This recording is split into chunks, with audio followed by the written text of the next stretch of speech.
Bien, Ludovic Fertan, bonjour. Bonjour. Et Mathieu Sans, de la même façon.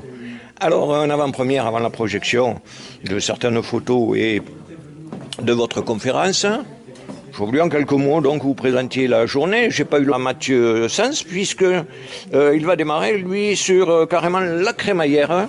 Voilà, tout à fait. Je pars du tout début de l'histoire de la crémaillère, donc à la fin du 19e siècle, et je vais développer tout ça jusqu'en 66. Le fait qu'aujourd'hui vous allez profiter de l'occasion pour inviter les gens à venir peut-être à l'association ou pas. Est-ce que vous pourriez m'en dire deux mots, Ludovic?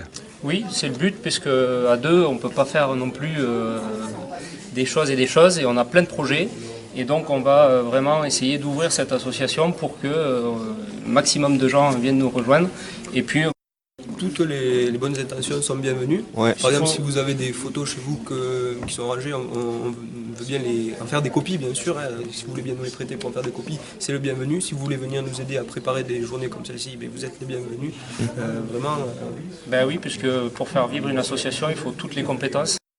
Il faut des gens qui savent faire de la photo, qui savent faire un site internet, qui savent faire de la vidéo, voilà, enfin, un rodage. Et puis voilà, c'est l'occasion aujourd'hui de nous faire connaître aussi, à travers cette exposition et ces conférences, de faire savoir ce qu'on peut faire. Et puis voilà, inviter les gens à venir nous rejoindre au terme de cette journée. Très bien, mais moi je vous souhaite tout le succès possible. Vous savez combien je suis attaché. Mathieu peut en attester, sur le pays de Luchon, etc. Bien, écoutez, je vais vous laisser à vos occupations parce que je sais qu'il faut que vous vous prépariez en attendant que les gens viennent se mettre en place. Bonne conférence à vous deux. Merci. Donc, on a eu un petit peu l'occasion de se rencontrer avant les conférences. Donc, pour ceux qui ne me connaissent pas, je suis Ludovic Fertan. Je suis trésorier, cofondateur de Super Bannière La Pionnière, donc c'est pas difficile puisqu'on n'est que deux. Et les deux membres sont ici devant vous. Donc on vous expliquera, on va essayer de grandir petit à petit puisqu'on est une jeune association, mais je laisserai Mathieu, qui est lui président, vous expliquer tout ça après. Donc on vous a proposé cette petite exposition, donc avec des documents qu'on a récupérés un petit peu à droite à gauche, des documents qui font partie de nos collections, des documents qui nous ont été prêtés. Et donc on va continuer l'après-midi ensemble avec deux conférences. Donc la première qui est proposée par Mathieu, qui va vous expliquer un petit peu l'histoire du train à crémaillère qui reliait Luchon à Super Bannière de 1912 à 1966. Et puis après on se retrouvera dans une heure à peu près pour une conférence sur l'évolution des aménagements de Super Bannière, donc de la création de 1912 aux derniers aménagements qui ont été faits assez récemment sur la station, pour essayer de comprendre un petit peu comment cette station s'est construite au fil du temps. Donc je laisse la parole à Mathieu. Je suis Mathieu Sans, donc comme l'a dit Ludovic, je suis le président de l'association. À l'origine, on a créé une association en 2016, on est devenu Super Bannière La Pionnière, et au passage, on a englobé toute l'histoire de la station de Super Bannière et plus seulement du patrimoine ferroviaire. Donc on a fait rentrer dans l'association toutes les remontées mécaniques et l'histoire de l'évolution de la station. Le train à crémaillère de Luchon à Super Bannière.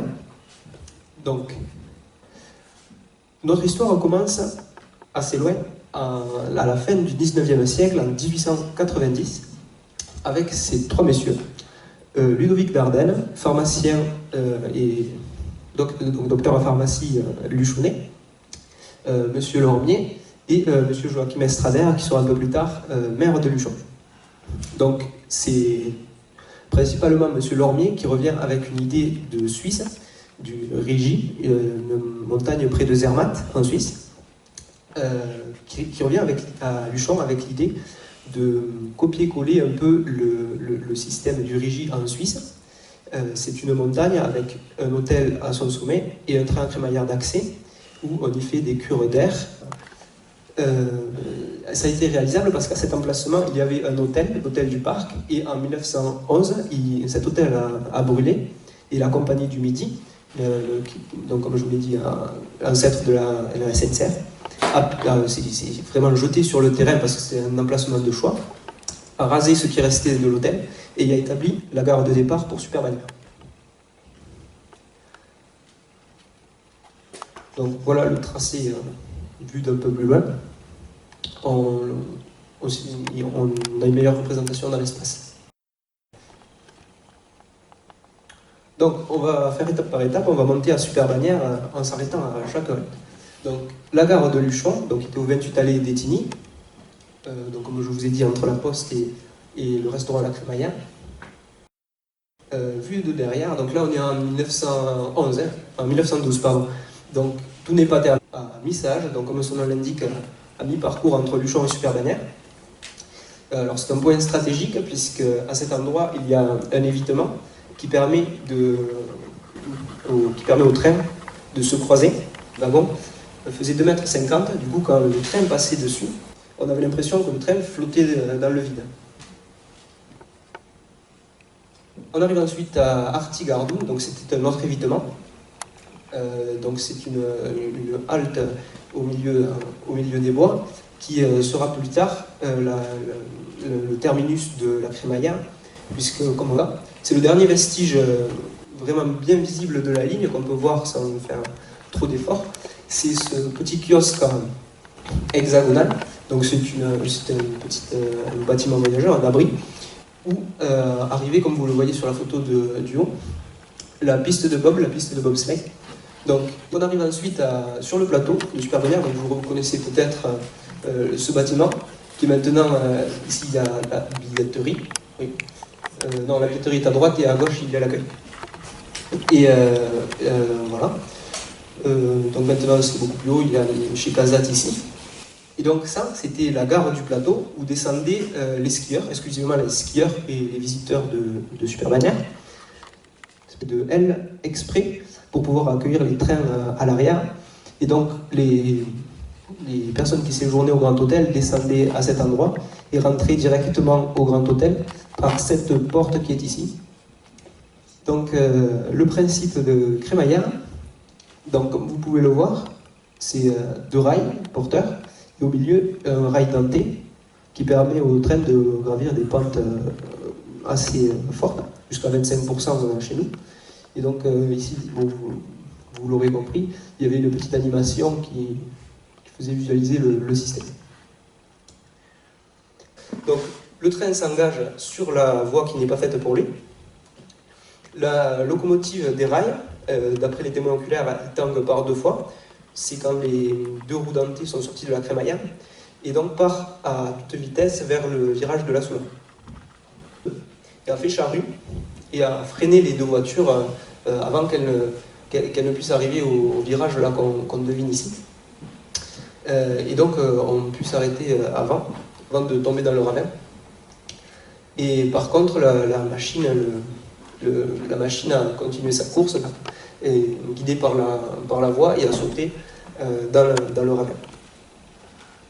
Donc le bilan est terrible parce qu'il y a eu des morts, mais n'est pas si catastrophique que ça, puisque dans une rame on a à peu près 120 personnes et au final en tout il n'y a eu que entre guillemets 8 morts. Donc les deux mécaniciens, M. Caillou et M. Viel, qui sont restés jusqu'au bout dans la machine à tenter de freiner le train. Et 6 autres personnes qui sont décédées, elles, en prenant peur, en fait, elles ont pris peur de l'allure que prenait la Crémaillère, et ont sauté et se sont tuées en fait en sautant. Toutes les personnes qui étaient restées dans le train ont survécu. En mars 1954 commence l'expertise pour savoir ce qui s'est passé réellement. Donc ici vous avez des experts qui travaillent sur l'aiguillage pas de missage pour le coup, mais d'Artigardou dessus, et font des essais en faisant passer les trains, voir qu'est-ce qui a bien pu se passer. Donc on arrive avec tout ça, la route a assommé la Crémaillère en été, puisque les gens préfèrent monter en voiture, c'est beaucoup plus commode, hein. On monte et on descend quand on veut. Mais par contre l'hiver, la route étant assez compliquée et beaucoup plus qu'aujourd'hui à l'époque, les skieurs préfèrent la Crémaillère. Et voilà, c'est ainsi que se termine ma conférence. Si vous avez des questions, j'y répondrai avec grand plaisir.